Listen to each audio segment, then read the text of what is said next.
Yes. I like that. Whoops. Oh, I know, I forgot. All right, you got that?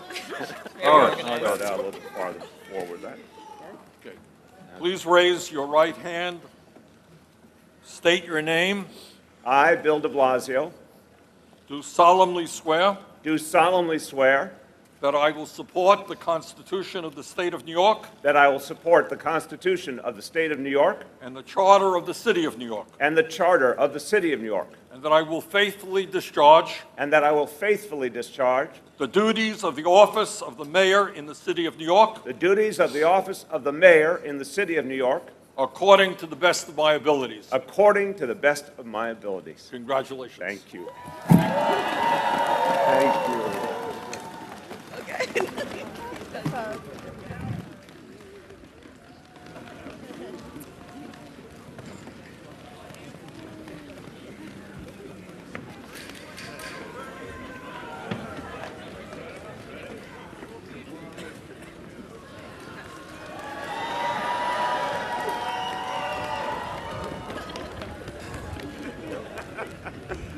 You did good.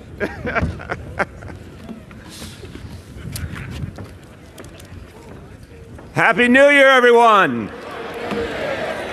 Feliz Año Nuevo a todos.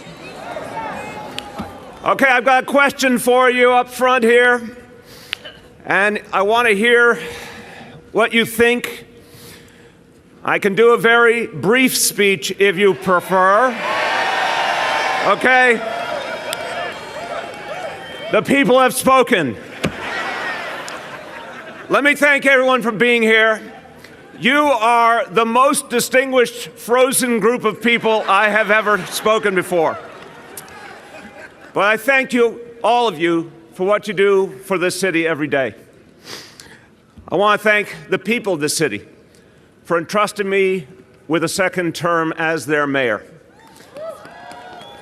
I embark upon this mission with humility and with gratitude.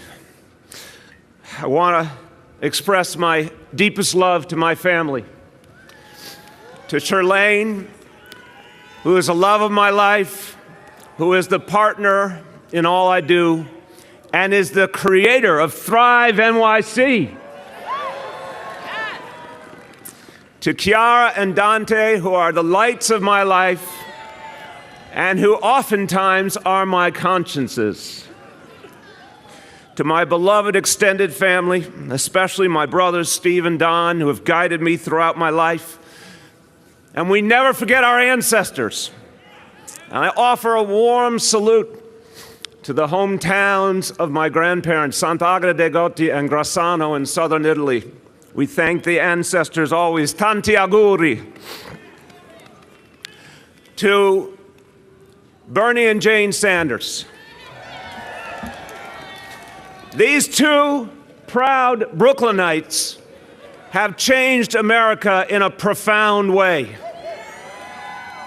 Bernie and Jane, you have proven that the voices of the people are what matter most. And the political process in this country will never be the same. It will be better. It will be more democratic because of what these two have done. Let's thank them.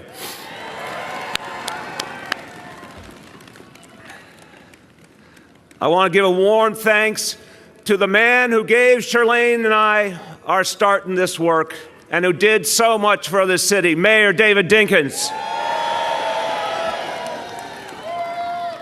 I want to thank all the elected officials who are here. I want to thank the members of my administration who have worked so hard for this city. And a very special congratulations to Council Member Corey Johnson. I look forward to 4 great years of partnership together. And my congratulations to my partners in government, Scott Stringer and Tish James. And I guarantee you in the next 4 years, we're going to agree on everything. And my special thanks to the people who serve this city every single day. Our police officers, our firefighters, our correction officers, our sanitation workers, our teachers, all the public employees of this city who do so much for us. Give them a big applause. Now, I have only a few minutes to tell you the essence of what the next 4 years will be like. So here's what I want everyone to know. Something big is happening in New York City. Something new, something different. Something that has begun a new progressive era in this city's history. Every one of you are part of it. Something is being done here that matters to all of us, but is also being felt far beyond our borders. Here's what we can say more proudly than ever as we start the year 2018. We are the safest big city in America. My friends, we are safer than at any time since the 1950s. The most powerful commandment in human history is thou shalt not kill. As of midnight, New York City recorded the lowest number of homicides for any year since 1951. We have brought police and community together like never before. We have dedicated ourselves to a vision of true neighborhood policing, and it works. And this is the vision that will be the future of policing in this city, and that will one day be the future of policing in this nation. Our country has seen too many tragedies, too many times when the relationship between police and community was broken. Our city has felt that pain as well. But we now leave an unjust past behind. Every time a new officer is trained to de-escalate a conflict, we step into the future. Every time a neighborhood coordination officer greets a store owner or a tenant leader or a family sitting on their stoop, we create a new reality. Every time a precinct commander meets respectfully with cure violence activists, we build a new and deeper kind of community. Yes, we are the safest big city in America, and we look forward to holding that title for many years to come. But I have another hope for this city. I want us to be the fairest big city in America. And I know we can do it because we are called in a time of vast, overt disparities to do something different, to be something better. For too many years, our city descended into growing inequality, numbly allowing our social fabric to be torn more and more. The message conveyed to thousands upon thousands of our fellow citizens was that they didn't count. They could never get ahead. They didn't really belong. And so the theme of our campaign just passed was simple and clear. This is your city. It is a reminder that the true owners of this beloved place are not the big landlords and developers, not the titans of Wall Street and the 1%. The deepest, truest stakeholders of this town are the people who do the work, who every day make this city come to life, but have too often not reaped the rewards. We commit ourselves today to making sure this is always their city and that it will never be taken away from them. Estamos devolviendo la ciudad que amamos a los trabajadores que la hacen grande. Hoy prometemos asegurar que Nueva York sea siempre su ciudad, que nunca deje de serlo. For hundreds of thousands of New Yorkers, we will make sure that this city that is now too expensive for them becomes theirs once again. We will give them the affordable housing they need. We will create for them the good-paying jobs they deserve. We do all this for the people who do the work, the people who have always made New York great, but have never gotten the credit. We do this because anything less threatens our very future as a city. Abraham Lincoln once warned, "A house divided against itself cannot stand." It is now clear that a society where only the 1% can get ahead is truly a house divided against itself. And it is a reality that cannot be sustained. We, in this city, in our time, will prove that there is a better way.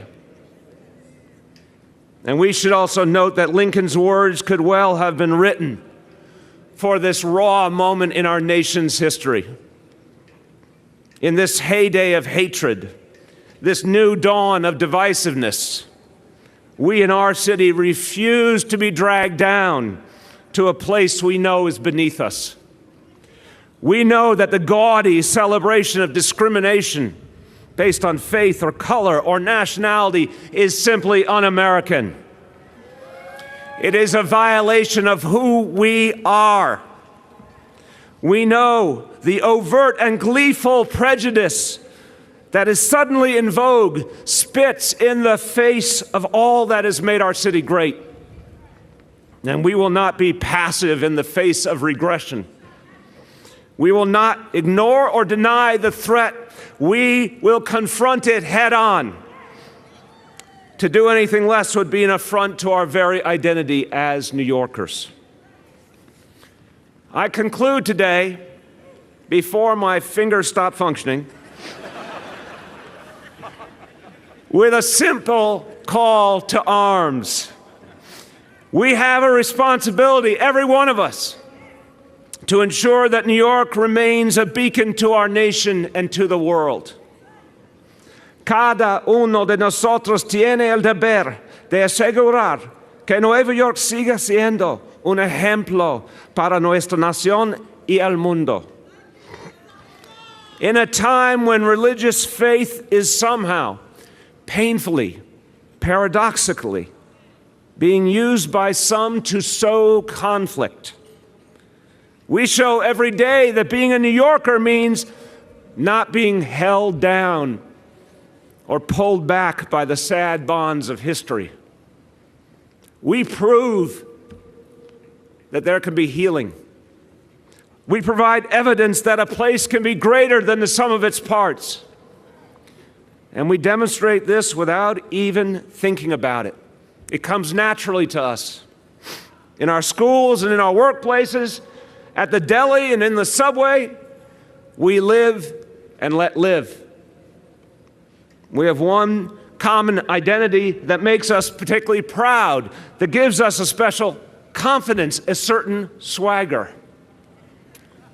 And even if it isn't stated out loud, somewhere inside, we know we live at the forward edge of history. We here today inhabit a reality that is someday to come for so much of the rest of the world. We live in an unspoken state of hope because every morning we get to wake up and say, I'm a New Yorker.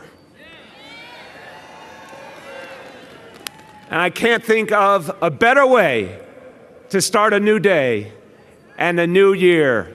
Thank you. God bless you all. Stay warm, everyone. Thank you.